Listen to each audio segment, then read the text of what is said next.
Okay, so when you go to our website on desktop, you'll see this little icon up here on the right, the little person. That is where you will click to log in. So it'll ask you for your probably your email address and your password. So I'm already logged in, so that's what it would look like for you. So if you want, if you have another device, if you want to just log in and kind of follow along, you can do that too. So if you just want to go to reusemn.org, I'll give you a second to log in. If you can't remember your password, I think it might send you an automatic reset. Otherwise, I can't help you because I'm doing your training. So I think you guys should be okay to figure that out. Okay. So once you're logged in onto our website, you'll be able to register for events. You'll be able to post job and volunteer opportunities, and you'll be able to, as a member, go and view recorded webinars or recorded member meetings. So you'll only be able to do those when you're logged in through your member profile. Okay, so right now we're going to go and talk about the member privacy settings. So if you are, maybe you registered and you realize, oh, I don't want to share my street address or my phone number or my email. This is the spot where you would go and update that. So we're going to go to our profile. Okay, so on this screen, you'll see several different tabs here. And then we're going to click on the privacy. So right now, these are all the items or fields that are available to view by only members or to anybody that goes to the website and clicks on the directory. So for our business or organization members, your information shows up differently than individual members. For individuals, we just list in the very bottom of our directory, which I can show you in a minute. We just list your name if you opted in when you registered for your membership. So it'll on your sign in, it'll ask if you want your contact or your name shared on that directory. But for organizational members, it'll normally show your website, maybe some of the fields that you entered in terms of what type of work that you do, and then also website or social media handles if you share that on your registration form. Okay, so let's see here. If you click on your privacy tab here, and then you can click edit profile. So, if you get a chance, if you're logged in right now, you want to check and see what your profile currently shows, you could do that too. And then you'll just click on these different buttons to change the privacy settings. So if, for instance, I didn't want my, I don't know, my avatar or my logo shown, I can, hide that too. Okay. One thing to note on that is if you are the coordinator for your membership for like an organization, if you're the main person, if you turn off any of that stuff, it will turn it off publicly. And you do need to keep the logo as your primary photo versus your face. Other people in your membership can do other settings, but yes, they're the primary person. You do want to leave, if you want that information public for your business, you do want to leave that. Hmm. And also one thing to point out is that we did change the settings so it defaults to not sharing your street address. So it won't show the street address, but it will show your city, state, and phone number and email address. So by default, it won't show your street address as an individual member. So I just want to show you what that looks like on the directory here. So this is our organizational business nonprofit member directory, but on the very bottom, I just list your first and last name if you opted in to have that shown. Okay. Any questions on the privacy portion? Nope. Okay. All right. So the other fun perk of being a member is that you can share your events with us. So it has to be a reuse-oriented event. It could be a swap. It could be a fix-it clinic. It could be a training that you're offering. So when you share this with us, where it goes is it goes into our online, I guess, our calendar. So I'm going to click on this. So it'll show up on this online calendar here. I also take these events and put them in our monthly e-newsletter. And so that gets sent out to just over 2,000 people. So any of those events will also be posted there. And then sometimes we will share on social media. So I know Emily mentioned earlier that we will be sharing swap events kind of on a monthly basis. And I just pull it from our events calendar. So there is this event submission form on this events web page. So all you have to do is click it and it takes you to a Google form. I have a little thing up here that says make sure you check our events calendar first. Sometimes kind of at the start and end of the year, I kind of go through and like, for instance, Fix It clinics. I go through all of our county partners and proactively put them into our calendar because sometimes people forget or sometimes people think they've already shared it with us. So sometimes I do post it before being asked to. So I just ask that you check our calendar to make sure it's not already listed. But it just asks for basic information. It's nice if you have a link to the event that you're sharing so that I can include it in our website on the web page too. And if you have any like photos or graphics that you want to include, you can email that to me separately, and we can add it to the event. Okay. All right. So going back to um, Well, under the re oh I yeah. was saying, well, Carolyn's navigating to the next thing I was just going to mention with events.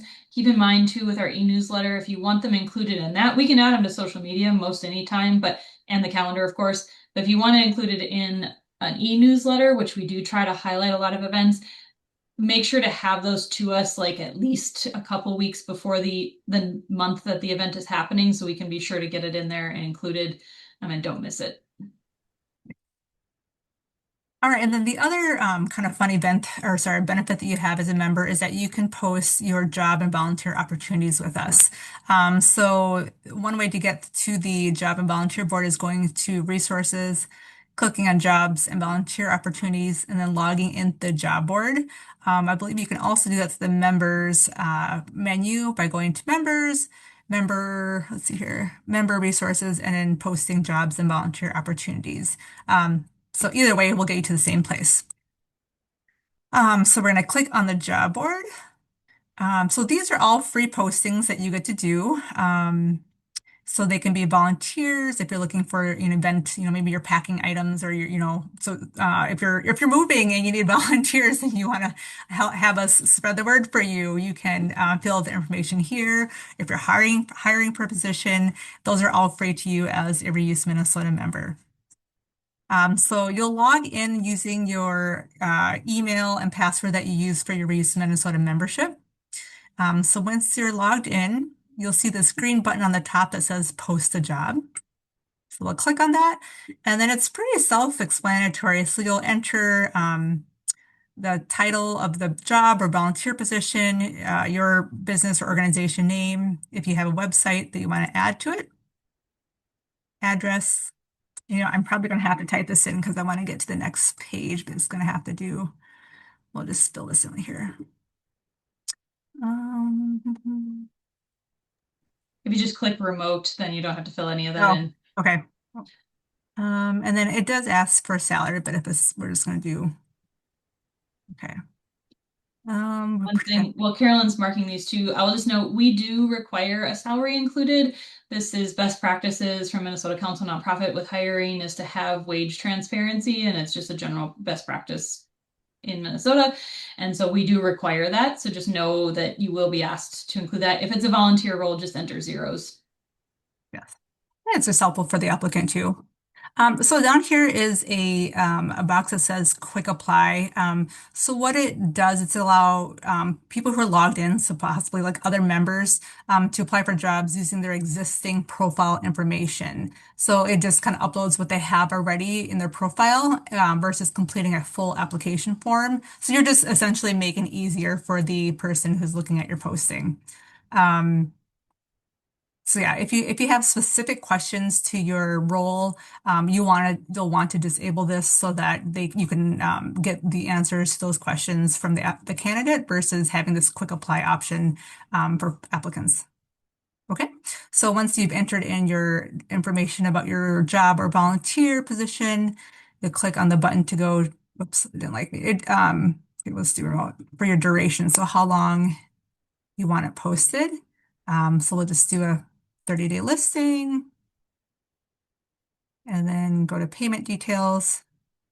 And so the total is it's free. So it should show $0 here. In case it doesn't, just reach out to us and we can look into that. Sometimes it's just, a matter of a membership or something, an issue on there. We did Okay. find out that if your membership is pending. So if you're in that weird little window when it's pending status, that it kicks you out of this. So just let us know and we can help you uh, figure that out. That just recently happened. It's very rare. It's just that tiny little window of time, but that can happen. Yep. So after you posted, you'll get an email confirmation, and then I will post this on social media, and we will also post it in our e-newsletter. So just if you have additional information that maybe you missed or you had, something else that you wanted to change, let us know. But it always just reverts the public back to our job board, so we can make the edits here for you. Okay. All right, any questions before we move on to other resources on our website? Nope. Okay. All right, we'll And get, yeah, go ahead. as Carolyn mentioned, this is free for members. If there, sometimes we have other businesses that will want to like reuse businesses that aren't members, there is a small cost for that, and but we do welcome those. We do have an approval process for those to make sure they're relevant to our job board. But if you know somebody else that's not a member, they can still post. It's just that there is a small cost for that, which does help raise a little bit of money for the organization. But we do have that opportunity if somebody is not a member and they did want to post a reuse related job. All right, so when you're logged in, you'll have this members menu. So some of the sub pages we'll go through right now. This is a professional forum. It really doesn't get much use. So you can see their last post was in 2023. So if we had mentioned the May member meeting in St. Cloud. So if we wanted to figure out carpooling, maybe somebody would post a topic on here and, look for carpool folks. Or if your business has a need to survey folks, maybe this is where you might post it. And I believe this just gets automatically pushed out to our members, and then they can reply to this thread. If you click on the members meeting link, you'll see all of our past meeting recordings. So the recording from today's meeting will be here by the end of the week. So you'll see actually here. So this is the information for today's meeting, and then the information for our upcoming meetings will always be updated here. And then if you recently joined, you can view or listen to all of our previous recordings and see the slides and chat notes too. So we can go back to 2021. Okay, and then we also have webinars.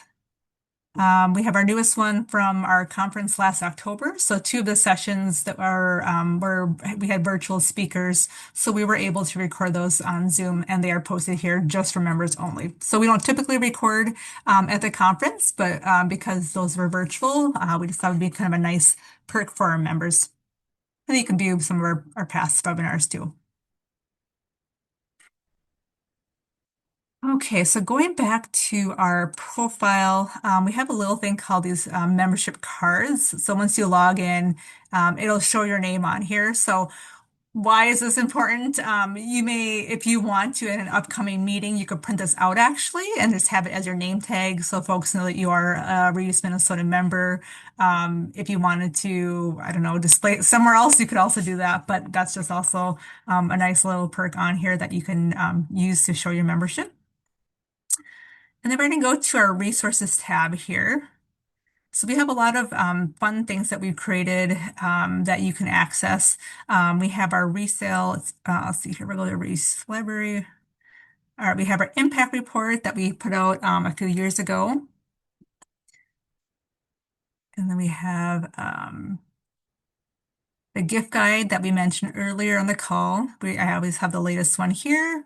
If you're interested in creating a resale business, we offered a training a few years ago, and they created this very robust handbook that you can download and read yourself. And also we have an impact report that was also created a few years ago too. We have different how-to guides, and we had a huge, we did a grant on mending, so we have a huge library on mending resources too.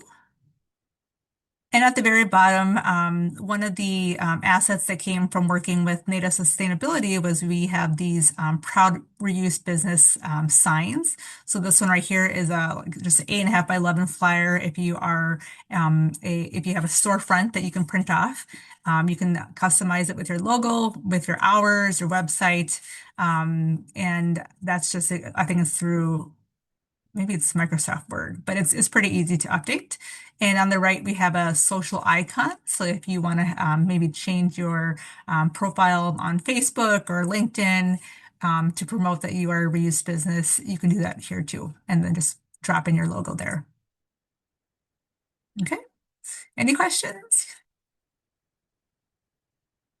Nope. Okay. And then lastly, we have our monthly e-newsletter. So I'm gonna just grab the link for you real quick. It's um it's just sent out once a month. We get maybe a little bit more during the conference time as we share and promote more about that, but it's just Emily and myself that put it together, so we're not sharing your information with anybody else. It's just the two of us that put out the newsletter and send it to our subscribers. So subscribe if you haven't already. And then we also on in Google Play or the Apple Store, we have a Wild Apricot members app if you want to use that. It is a good way to update your registration for events or to sign up for things. You can also access your membership details or change your profile. So it's kind of an optional thing. I don't know if a lot of folks are using it, but if you want easy access to your registrations, you can access that through the Wild Apricot app. Okay, I'm going to stop sharing and then open up for any questions that folks might have, or if anybody needs clarification on any of the resources I shared, we'll take questions.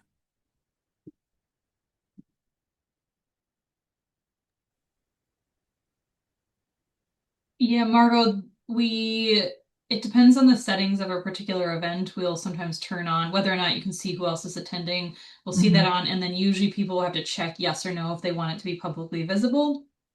So that isn't necessarily reflective of an entire list. Sometimes we'll set it where only members can see who else is registered.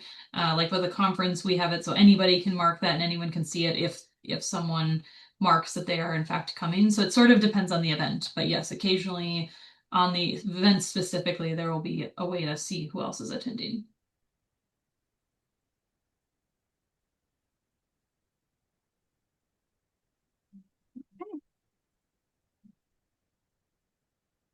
All right, I think that is it for questions, maybe. So hopefully you learned something today that you were not aware of from a membership benefit perspective.